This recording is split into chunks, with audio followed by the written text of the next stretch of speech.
அநாதி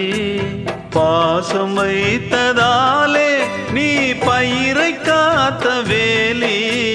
பயிரை காத்த போதும் வீண் பழியை சுமந்த நீதி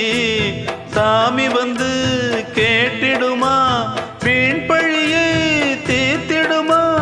விண்ணுக்கும் மண்ணுக்கும் சம்பந்தம் உண்டுன்னு சொன்னது யாரு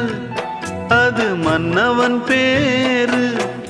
அந்த வானத்தை போல மனம் படைச்ச மன்னவனே